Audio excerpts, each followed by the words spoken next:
What's up, everyone? My name is Dante, or aka Game Fiend of all games, and I'm back here giving you another Dramascripted Saturday, yet late on a Saturday, but it's a Saturday nonetheless. How I usually always start off Dramascripted Saturday, I start off Dramascripted Saturday with the ratings, and they will be posted in the comment section below me. And if you're new here and you don't know what Dramascripted about, it is a wrestling YouTube show that I do once a week to go over the most notable things in the world wrestling industry.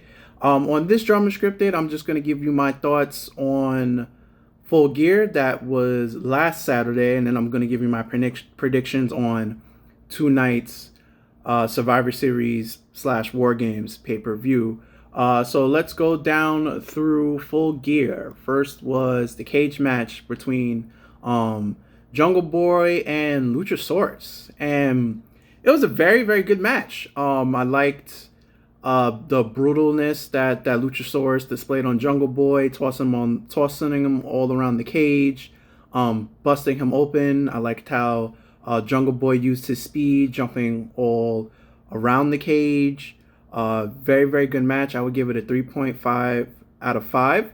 Enjoyed the finish. The finish was Jungle Boy going to the top of the cage and doing a Macho Man Randy Savage elbow drop through a table that Luchasaurus was on, and then putting him in his bear trap submission and getting the dinosaur to tap out. One small thing I didn't like, very, very, very minor. There was a spot where Christian was on the outside. He stole the key from the outside ref to break into the cage. Keep in mind, this is a no disqualification match. Then, as Christian was trying to break in the cage to help Luchasaurus, the referee called for security, and then had the security came and escorted Christian away from the cage, which that was kind of, yeah, that was the only thing I didn't really like. I'm like, why are you calling the security on a wrestler who works here and it's a no disqualification match? I guess this is the first time I've ever seen the no one inside the cage besides the two members rule being, emphasized. But it was weird for me to see that rule being played out when it's a no disqualification match. So then we have the Elite versus the Death Triangle. Fantastic match, super kicks everywhere, and the Death Triangle surprisingly won with the help of that old hammer that they're displaying, or how they almost won it or lost it the first time. And now we have a best of 7 series, and it's now 1-1 because the Elite won their first match on this past Wednesday with the hammers showing up again. Jade versus Nyla Rose. Jade won. Jade is now 42-0 in AEW. Congrats to Jade. Fatal 4-way match, to me, was hands down the best match on this card. Chris Jericho versus Sammy Guevara versus Claudio versus Daniel Bryanson for the ROH World Heavyweight title. This match was a classic. I suggest you guys go back and watch this match. This match was fucking fabulous. We had Chris Jericho and Sammy Guevara helping each other out until there was a spot where Chris Jericho threw Sammy out the way to get the pin, and then Sammy couldn't have enough, so when Chris Jericho later in the match went for another pin to probably win the match, Sammy Guevara tossed him off, and then they started trading elbows back and forth. Then the match ended with Claudio doing a giant swing on Sammy, and then you just see Chris Jericho from out of nowhere flying and doing the Judas effect and hitting Claudio, and then he picks Claudio up and then hits him with the Judas effects again, and then that's how Chris Jericho retains his ROH World Heavyweight Champion. Hands down, that was the best match on the card. Best match on the card. And then we have Paige, or Sarah, her real name, coming back from a 5-year hiatus due to her neck surgery. She had a match versus Britt Baker, and Sierra won. So this is a really good comeback, feel back moment. 5.5, 6 years out the business, comes back and wins her first match on AEW pay-per-view. Then we have Hobbs versus Samoa Joe versus Wardlow for the AEW TNT Championship title. And it ended in clear triple threat fashion. Wardlow powerbombed Hobbs 2 times in a row, knocked him out, and then Samoa Joe takes the TNT title, smacks Wardlow on the back of the head, and puts his Cobra Clutch submission on Hobbs. And Hobbs is already knocked out from the 2 power bombs. So when the referee is expecting Hobbs is knocked out in a submission. Referee has to ring the bell because Hobbs is not responding. Samoa Joe is now your ROH TV champion and your TNT champion. So Samoa Joe, double duty, doing both holding both belts, and he will be defending his ROH title at Final Battle, which is the last ROH pay-per-view of the year. That's December 4th, I believe. So yeah, that's that. Then we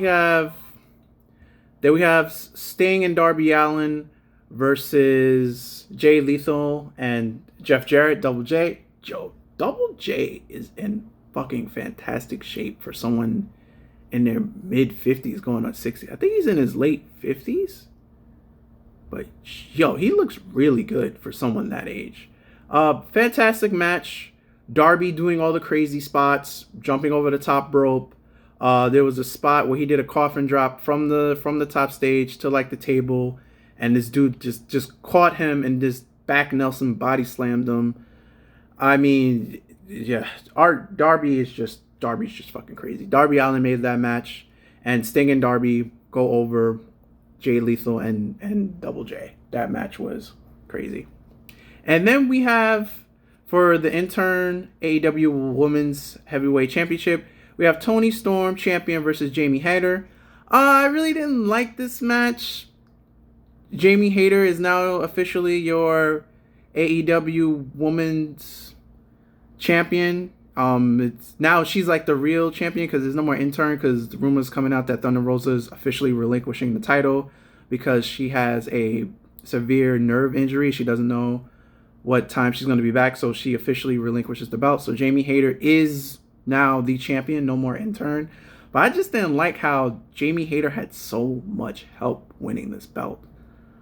Oh my god. It ended with Toni Storm being on the outside, and then Britt Baker coming from out of nowhere, giving her the curb stomp face on the belt, and then throwing her in the ring, and Jamie Hayter did her finisher and pinned her and got the belt.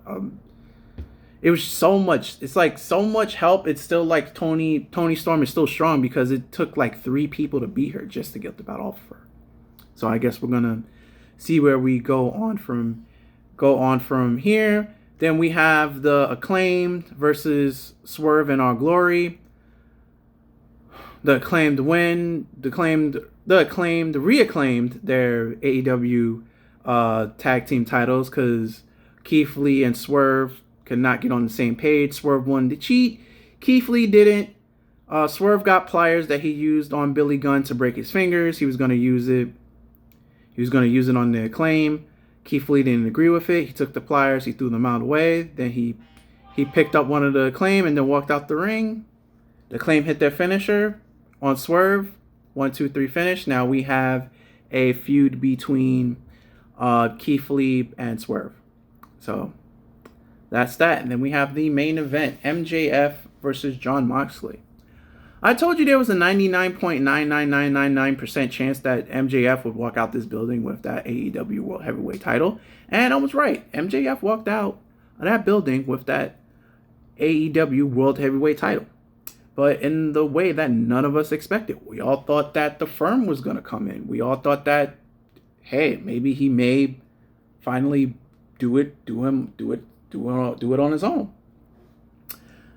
It came down to William Regal, of all people, sliding in brass knuckles after 2 referee bumps, by the way. Sliding in brass knuckles to assist MJF. MJF using the brass knuckles, hitting Jon Moxley, getting the 1, 2, 3, and MJF is now our new AEW World Heavyweight Champion. So, yeah, he still technically hasn't proven that he could win the big one on his own. He's up. But MJF is and this is another way to put MJF as heel, because MJF is loved so much by our fans. He was coming off as a face, and they had to think of something to get us to turn against him to make him back heel. I guess this is the way. MJF is heel, Jon Moxley remained face. So that was Full Gear. I like the pay-per-view. I give it an 8.5 out of 10. Very entertaining. If you have the time, if you haven't seen it, I would say make time to watch it. You will not be wasting your time.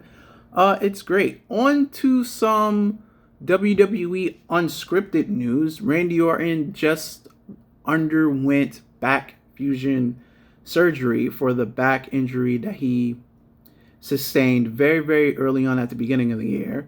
Originally, his timetable was set to come back at SummerSlam.